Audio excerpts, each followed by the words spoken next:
नमस्कार, आवाज समाचार में आपका स्वागत है। मैं हूं मनोज श्रीवास्तव। खबरों की शुरुआत करते हैं इस वक्त की हेडलाइंस के साथ।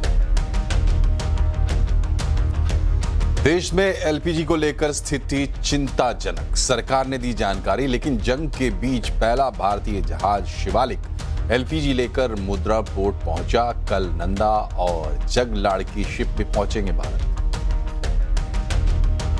वेस्ट एशिया में युद्ध से हो रहे नुकसान की भरपाई के लिए एक्सपोर्टर्स को जल्द मिल सकता है राहत पैकेज। वाणिज्य मंत्रालय इसी हफ्ते कर सकता है राहत पैकेज का ऐलान।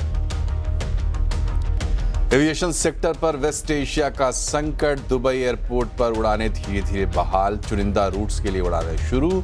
एमिरेट्स ने सीमित फ्लाइट शेड्यूल की घोषणा की। एयर इंडिया और एयर इंडिया एक्सप्रेस की दुबई उड़ानें फिलहाल रद्द। स्ट्रेट ऑफ हॉर्मुज के मोर्चे पर अकेले पड़े डोनाल्ड ट्रंप। ऑस्ट्रेलिया जापान का हॉर्मुज में नेवी शिप भेजने से इनकार। ट्रंप ने नेटो और अन्य देशों से मांगा था समर्थन। आखिरी घंटे में बाजार में शानदार रिकवरी। सेंसेक्स निफ्टी शानदार बढ़त के साथ बंद, लेकिन mid cap small cap index की गिरावट पर क्लोजिंग। ऑटो, बैंक, एफएमसीजी शेयरों में खरीदारी। रियल्टी, पीएससी, तेल गैस इंडेक्स गिरावट पर बंद। बाजार को लहूलुहान कर सकता है यूएस ईरान का घमासान। सिटी और नोमुरा ने घटाए निफ्टी के टारगेट। अगर क्रूड की कीमतें ऊंची रही तो ग्रोथ और फिस्कल डेफिसिट पर पड़ सकता है असर। थोक महंगाई का फॉरवर्ड मार्च जारी, लगातार चौथे महीने बढ़ी थोक महंगाई। फरवरी में बढ़कर हुई 2.13%। पश्चिम बंगाल में बीजेपी की पहली लिस्ट में 144 उम्मीदवारों के नाम। सुवेंदु अधिकारी को भवानीपुर और नंदीग्राम से टिकट। वहीं केरलम के लिए 47 उम्मीदवारों के नाम का ऐलान। निमोम सीट में केरलम बीजेपी के अध्यक्ष राजीव चंद्रशेखर उम्मीदवार। 98वें ऑस्कर में सिनर्स के लिए माइकल बी जॉर्डन को बेस्ट एक्टर का अवार्ड। वहीं वन बैटल आफ्टर अनदर को मिला बेस्ट पिक्चर का अवार्ड।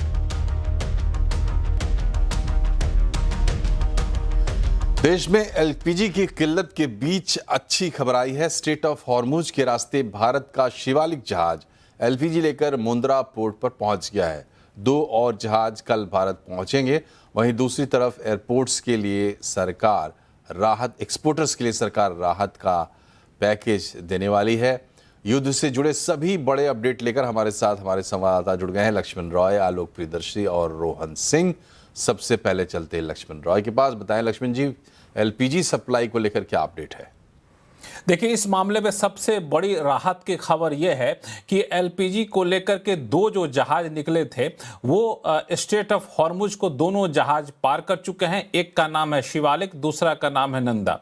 और उसमें से एक जहाज जो शिवालिक है वो यहाँ पे भारत में अब से कुछ ही देर पहले 5 बजे के करीब भारतीय तट पे पहुंच चुका है। अब पहुंचने के बाद वो लंबी प्रक्रिया से नहीं गुजरना पड़ेगा, क्योंकि पहुंचने से पहले सारी कागजी कार्रवाई पूरी कर ली गई थी। और अब उसके जो एलपीजी हैं वो एलपीजी निकाल के सीधे कंपनियों तक पहुंचाया जाएगा, ताकि जल्द से जल्द आम लोगों तक पहुंचाया जा सके। बता दूं कि ये जो शिवालिक और नंदा 2 जो जहाज हैं, इसमें एलपीजी से जुड़े हुए कंटेनर हैं और इसमें करीब 92,717 मीट्रिक टन एलपीजी जो है वो इसमें रखा हुआ है। और कल दूसरा जो जहाज, एक तो शिवालिक आ गया और दूसरा नंदा जो है वो कल आ जाएगा यहाँ पर। तो ये तो 2 बात रही। जो स्ट्रेट ऑफ हॉर्मुज से 2 जहाज निकल चुके हैं, 24 थे कुल मिलाकर उस तरफ, उसमें से 2 आ गए हैं। बाकी जो 22 बचे उसकी स्थिति पर अभी सरकार खुल करके नहीं बोल रही है। लेकिन सूत्र बता रहे हैं कि पर्दे के पीछे से इस बात की कोशिश की जा रही है जो बाकी जो जहाज हैं जिसमें एलपीजी हैं, कुछ एक में क्रूड ऑयल हैं, उनको भी लाया जा सके। दूसरी चीज, एक और जहाज आ रहा है रास्ते में, वो यूएई से चला था, जगलाड़की करके नाम उस जहाज का, जिसमें 80,800 मीट्रिक टन क्रूड ऑयल है। वो भी बहुत जल्द भारत पहुंच जाएगा। वो भी खतरे वाली जगह से पार करके आ चुका है। तो एलपीजी के लिए और क्रूड ऑयल के लिए जो दिक्कत वाली चीजें थी वो यहाँ पे थोड़ी सी राहत यहाँ मिलती हुई दिख रही है। लेकिन अब रही बात घरेलू एलपीजी के मोर्चे पे, तो सरकार ये मान रही है कि घरेलू एलपीजी के मोर्चे पे थोड़े से स्थिति जो है चिंताजनक है, लेकिन आम लोगों तक चिंताओं की आंच ना पहुंचे उसकी पर्याप्त व्यवस्था की गई है। और व्यवस्था के तहत एक बड़ी राहत दी गई है। कमर्शियल एलपीजी, जो होटल वगैरह में जो कमर्शियल एलपीजी एलपीजी आता है ब्लू कलर का जो होता है, वो उस पर सरकार ने शिकंजा कसा हुआ था कि घर में पहले देंगे, होटल में बाद में देंगे। अब सरकार ने उन शर्तों में ढील दी है, यानी कुछ एक शर्तों के तहत कुछ होटलों में हो सकता है जो एलपीजी नहीं होने की वजह से बंद थे और वापस से चलने शुरू हो जाएं, इसमें सरकार ने राहत दी है। एक और बड़ी बात सरकार ने कहा है कि जिन को भाई एलपीजी लेना है वो कालाबाजारी में ना जाएं, सीधे आउटलेट पर ना जाएं, ऑनलाइन बुकिंग करिए। ऑनलाइन बुकिंग करिएगा तो हम लोग भी ट्रैक करते रहेंगे, नहीं सरकार भी ट्रैक करती रहेगी। तो जब से सरकार ने कहा है ऑनलाइन बुकिंग 90% तक पहुंच चुका है। ये करीब 2 दिन पहले तक ये करीब 80% 75% हुआ करता था। एक चीज और बता दूं चलते चलते कि सरकार ने कहा कि जिनके आसपास पीएनजी गैस की सुविधा हो वो एलपीजी सिलेंडर के चक्कर में ना पड़े, वो पीएनजी गैस के लिए आवेदन कर दें। और कंपनियां पीएनजी जो देती हैं, यानी घर में जो पाइप वाले गैस पहुंचते हैं, उसके लिए इंसेंटिव भी दे रही हैं। मिसाल के तौर पर मैं देख रहा हूं आईजीएल जो है वो कह रहा है कि 31 मार्च तक जो कनेक्शन लेंगे 500 रुपए तक का गैस फ्री देंगे। महानगर गैस लिमिटेड कह रहा है कि हम रजिस्ट्रेशन शुल्क 500 रुपए का माफ कर देंगे। कमर्शियल उपभोक्ता को 1 से 5 लाख रुपए का सिक्योरिटी डिपॉजिट माफ कर देंगे। इसी तरह से गेल, बीपीसीएल, ये सारे भी जो है सो कई सारे इंसेंटिव दे रहे हैं। तो 2 चीजें, ऑनलाइन बुकिंग करिए, खुद चल के मत जाइए क्योंकि वहां ठगने की गुंजाइश होगी, कालाबाजारी की गुंजाइश होगी। और दूसरा, अगर आसपास एलपीजी पीएनजी पहुंच चुका हो तो पीएनजी के लिए अप्लाई कर दिए, फटाफट पीएनजी लग जाएगा। तो एलपीजी संकट दूर होने का कुछ एक उपाय जरूर है।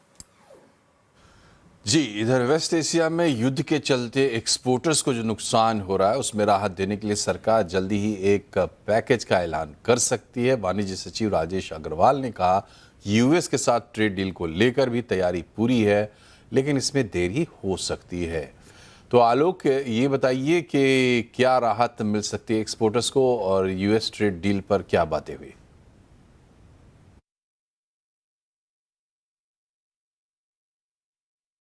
बिल्कुल, देखिए, वाणिज्य मंत्रालय का कहना है कि वेस्ट एशिया में जो युद्ध चल रहा है उसकी वजह से भारत के एक्सपोर्ट पर थोड़ा बहुत असर तो पड़ रहा है, लेकिन ऐसे बहुत बड़े पैमाने पर असर पड़ने की आशंका नहीं है। जो एक्सपोर्टर इस खासतौर से युद्ध के चलते उनके एक्सपोर्ट पर असर पड़ रहा है, उनको राहत देने के लिए वाणिज्य मंत्रालय में तैयारी की जा रही है।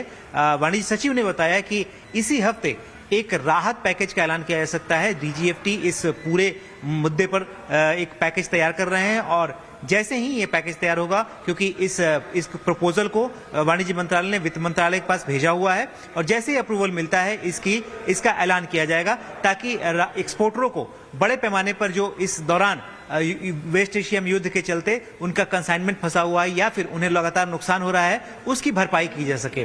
वाणिज्य सचिव ने इसके अलावा ये भी कहा कि जो मौजूदा यूएस और इंडिया की डील होने वाली है उसको लेकर दोनों पक्षों में सहमति है और एक बेनिफिशियल और एक बढ़िया डील के लिए दोनों पक्ष बात कर रहे हैं। लेकिन जो हमें सूत्र ने बताया कि खासतौर से जब से यूएस में सुप्रीम कोर्ट ने ट्रंप एडमिनिस्ट्रेशन के खिलाफ जो फैसला दिया है, उसके बाद से ट्रंप एडमिनिस्ट्रेशन नए सिरे से सेक्शन 122 के तहत एक ग्लोबल टैरिफ आर्किटेक्चर तैयार कर रहा है और पूरी दुनिया को लेकर ये तैयारी की जा रही है। लिहाजा जैसे ही ये टैरिफ स्ट्रक्चर तैयार किया जाएगा उसके बाद ही भारत और यूएस के साथ जो डील पर अंतिम मोहर लगेगी। तो फिलहाल देरी हो सकती है, लेकिन भारत और अमेरिका दोनों इस डील को लेकर तैयारी पूरी कर चुके हैं और जैसे ही ग्रीन सिग्नल मिलता है उसके बाद से ये डील पर हरी झंडी दे दी जाएगी।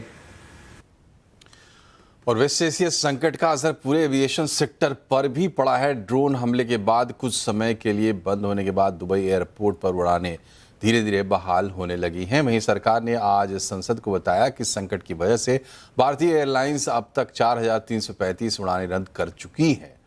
डिटेल लेते हैं, रोहन सिंह है हमारे साथ। रोहन, बताएं क्या असर पड़ रहा है एविएशन सेक्टर को लेकर, क्या अपडेट्स है?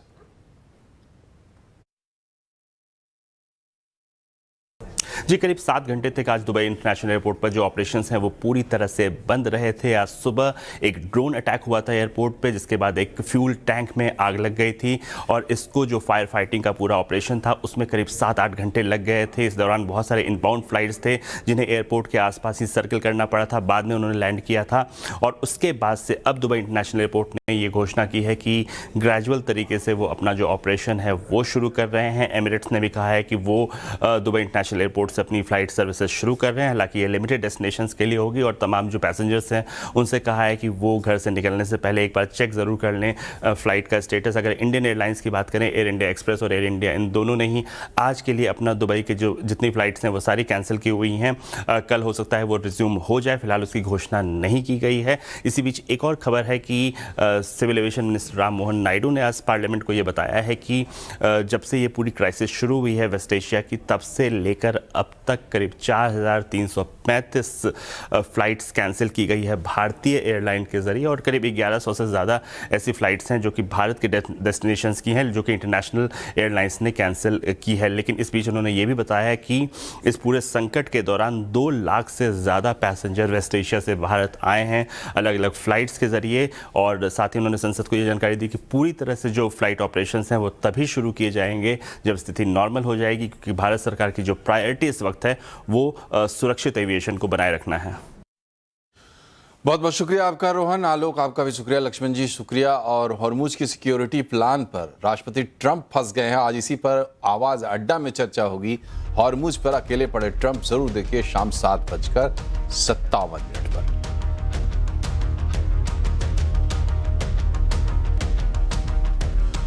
और एलपीजी की किल्लत को देखते हुए साइबर ठग भी सक्रिय हो गए हैं। लोगों को गैस सिलेंडर की बुकिंग, केवाईसी और कनेक्शन काटने की धमकी देकर स्कैम कर रहे हैं।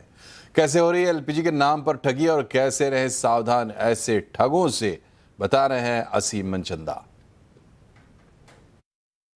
वेस्ट एशिया में वार के चलते एलपीजी गैस की सप्लाई में रुकावट आई है। लोगों ने गैस एजेंसीज के सामने लाइन लगाने की शुरुआत कर दी है, लेकिन इस बीच साइबर ठग भी एलपीजी गैस के नाम पर सक्रिय हो गए हैं। लोगों को फोन किया जा रहा है, उनसे कहा जा रहा है कि अगर आपने अब तक बुकिंग नहीं कराई है तो आप तुरंत बुक करा लीजिए, नहीं तो आपको गैस नहीं मिलेगी। हम आपको एक लिंक भेज रहे हैं, जैसे ही आप उसको लिंक को क्लिक करेंगे आपके साथ स्कैम हो जाएगा। इसके अलावा और भी कई सारे तरीके आपसे कहा जा रहा है कि आपका केवाईसी पूरा नहीं है, आप पहले केवाईसी पूरा कराइए, उसके बाद ही आपको सिलेंडर की डिलीवरी मिलेगी।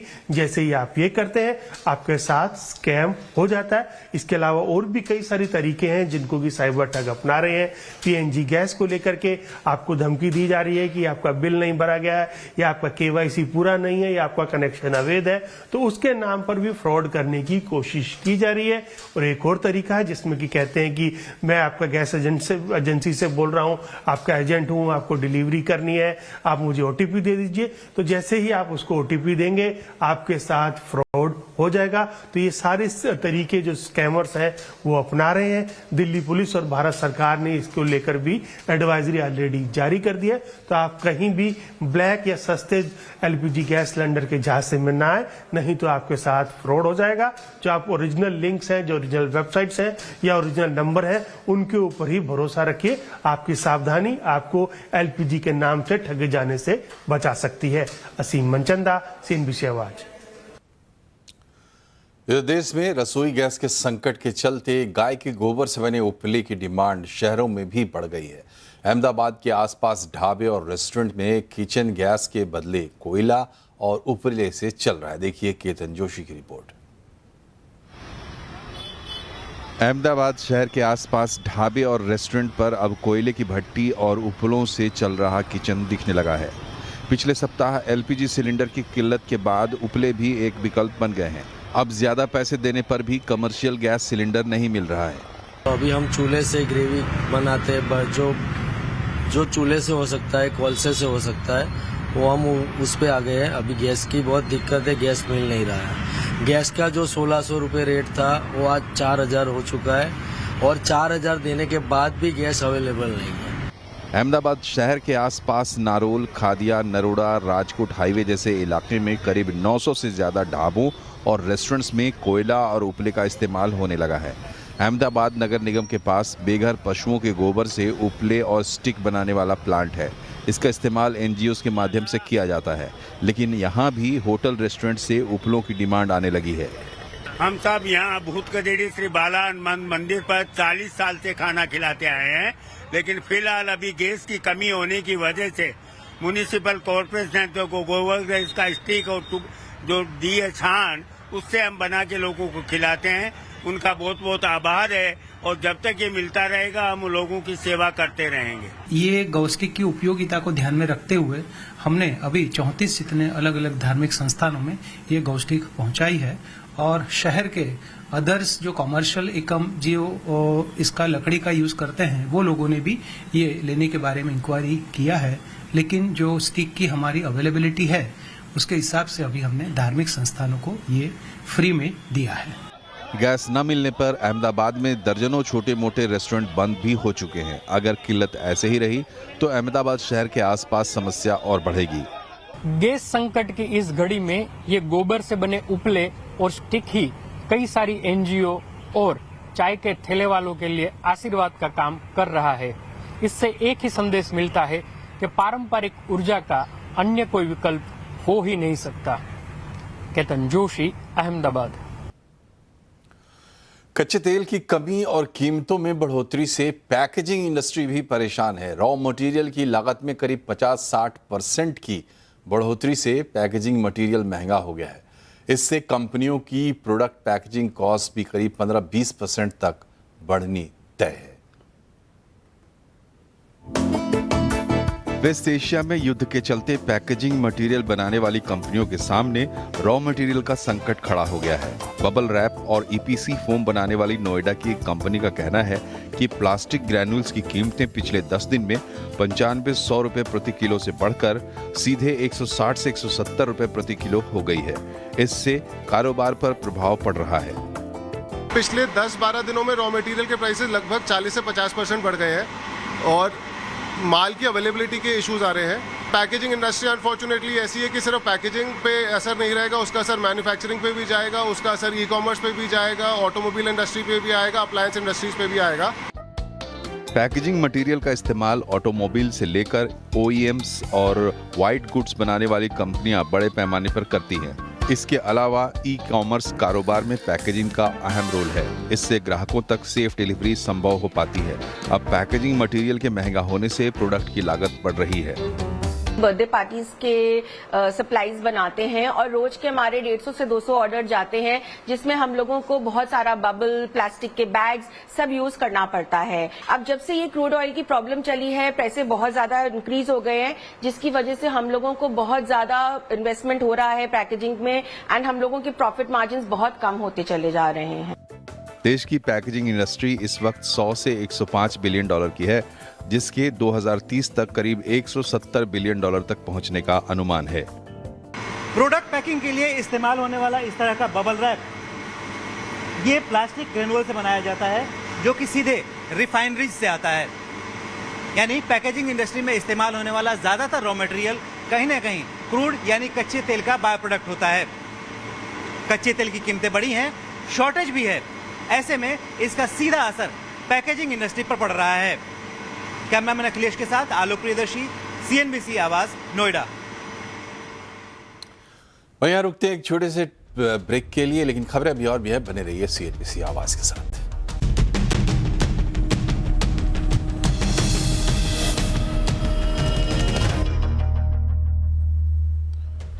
ब्रेक के बाद एक बार फिर से आपका स्वागत है। यूएस ईरान का घमासान बाजार को और लहूलुहान कर सकता है।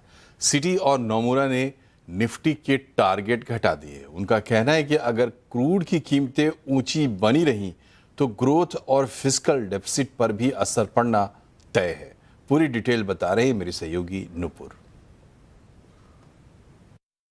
बिल्कुल, सिटी और नोमुरा दोनों ने ही निफ्टी के टारगेट्स में कटौती की और बड़ी कट यहां पे आपको देखने को मिलेगी। निफ्टी के साथ सिटी के साथ शुरुआत करते हैं, जहां पे निफ्टी दिसंबर 2026 का जो लक्ष्य था उनका 28,500 का, उसे घटा के 27,000 कर दिया है। काफी इंपॉर्टेंट बातें उन्होंने कही अपनी रिपोर्ट में, जहां पे उनका कहना है कि 2027 की जो कमाई पर असर होगा उसकी वजह से वैल्यूएशन डाउनवर्ड्स यहाँ पे नजर आ रहा है। पहले 20 का अनुमान था, अब वो सीधा 19 का कर दिया है। उनका ये भी कहना है कि अगर अगले 3 महीने में कच्चे तेल के भाव ऊपरी लेवल पर रहे तो FY27 में ग्रोथ पर इंपैक्ट दिखेगा। 20 से 30 बेसिस पॉइंट का डाउनसाइड रिस्क यहां पर देखने को मिल सकता है। तो 2027 में जो महंगाई दर है, जो इन्फ्लेशन की रेट है, उस पर भी 50 से 75 बेसिस पॉइंट का अपसाइड रिस्क फिलहाल सिटी को यहां से नजर आता है। इसके अलावा फिस्कल डेफिसिट की बात करें तो 0.1% का इंपैक्ट देखने को मिल सकता है और करंट अकाउंट डेफिसिट की बात करें तो $25 बिलियन का अपसाइड रिस्क यहां से सिटी को नजर आता है। स्टॉक्स और सेक्टर्स पर भी यहां पे रिपोर्ट में इंडिकेट किया है सिटी ने कच्चे तेल, गैस की बढ़ती कीमतें और सेमीकंडक्टर की जो सप्लाई के इश्यूज है, उसके बाद ऑटो सेक्टर को ओवरवेट से अब न्यूट्रल की रेटिंग दे दी है। इनफैक्ट जो टॉप पिक की लिस्ट है उसमें से M&M और टॉप मिड कैप की लिस्ट में से MGL दोनों ही स्टॉक को सिटी ने बाहर कर दिया है। सेक्टर्स पर ओवरवेट है, ओवरवेट की कैटेगरी में बैंक, हेल्थ केयर, टेलीकॉम और डिफेंस जैसे आपको सेक्टर्स नजर आएंगे और अंडरवेट में IT सर्विसेज, मेटल्स और कंज्यूमर स्टेपल जैसे कुछ काउंटर्स हैं। नोमुरा अगर इसकी रिपोर्ट देखें तो ये काफी इंटरेस्टिंग है। उन्होंने दिसंबर 2026 के लिए अपने निफ्टी का लक्ष्य घटा के 24,900 का कर दिया, जो कि पहले 29,300 का था। निफ्टी में जो हमने लगातार गिरावट देखी है और नियर टर्म में नोमुरा का मानना है कि 5% से ज्यादा की गिरावट और भी देखने को मिल सकती है। स्मॉल और मिड कैप शेयर्स में गिरावट ज्यादा रहेगी। अर्निंग्स एस्टिमेट में भी कटौती की गई है, 7.5% की कट यहाँ पर नोमुरा ने लिया है। पी मल्टीपल्स में कटौती की है और इनफैक्ट उनका भी यही कहना है कि ऑयल के प्राइसेस ऊपर रहे तो FY27 के अर्निंग्स 10 से 15% तक घट सकते हैं। 5% से ज़्यादा की अगर गिरावट रही लंबी अवधि तक तो हो सकता है कि इन्वेस्टर्स के पास एक मौका हो इन्वेस्टमेंट करने का। उसके बाद फिलहाल उनका यही कहना है कि वैल्यूएशन ड्रिवन स्टॉक्स पर इन्वेस्टर्स फोकस करें, ना कि नरेटिव्स पर। इस माहौल में जो सेक्टर्स आउट परफॉर्म कर सकते हैं करेक्शन के दौरान, उसकी लिस्ट में आपको नजर आएंगे utilities, coal companies, oil producers, health care, pharma. हालांकि नोमुरा कंज्यूमर स्टेपल्स पर भी पॉजिटिव है, साथ ही साथ टेलीकॉम। कल 5 राज्यों में विधानसभा चुनाव की तारीखों के ऐलान के बाद चुनावी सरगर्मियां तेज हो गई हैं। इस सरगर्मी के बीच बीजेपी ने पश्चिम बंगाल और केरलम के लिए उम्मीदवारों की पहली लिस्ट जारी कर दी है। पश्चिम बंगाल से कई बड़े नामों का ऐलान किया गया है। बीजेपी ने अपने जाने माने चेहरे सुवेंदु अधिकारी और दिलीप घोष को मैदान में उतारा है।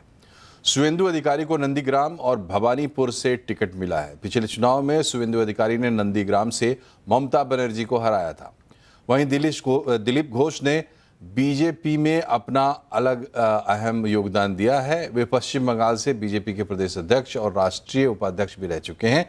वहीं बीजेपी ने केरलम के नेमोम से राजीव चंद्रशेखर को टिकट दिया है। रिलायंस फाउंडेशन की चेयरपर्सन नीता अंबानी आज भुवनेश्वर के Kalinga Institute of Industrial Technology और Kalinga Institute of Social Sciences के परिसर में प्रतिष्ठित KISS ह्यूमैनिटेरियन अवार्ड लेने के लिए पहुंची। इस मौके पर KIIT और KISS के संस्थापक डॉक्टर अच्युत सामंता और वरिष्ठ अधिकारियों ने उनका स्वागत किया। नीता अंबानी के स्वागत के लिए सैकड़ों बच्चे वहां मौजूद रहे। बच्चों ने नीता अंबानी को एक पेंटिंग भी गिफ्ट किया। 98th ऑस्कर अवार्ड्स का ऐलान हो गया है। इस बार ऑस्कर में लियोनार्डो डिकैप्रियो की वन बैटल आफ्टर अनदर का दबदबा देखने को मिला। वन बैटल आफ्टर अनदर ने बेस्ट फिल्म समेत कुल 6 अवार्ड अपने नाम किए, जबकि रियान कुग्रो की सिनर्स को 4 ऑस्कर अवार्ड मिले हैं। माइकल बी जॉर्डन को सिनर्स के लिए बेस्ट एक्टर अवार्ड भी मिला है। जॉर्डन ने सिनर्स में जुड़वा बच्चों का किरदार निभाया था और जेसी बेक्टल को हैमनेट के लिए बेस्ट एक्ट्रेस का अवार्ड मिला है। ये अवार्ड पाने वाली वो पहली आयरिश एक्टर बन गई हैं।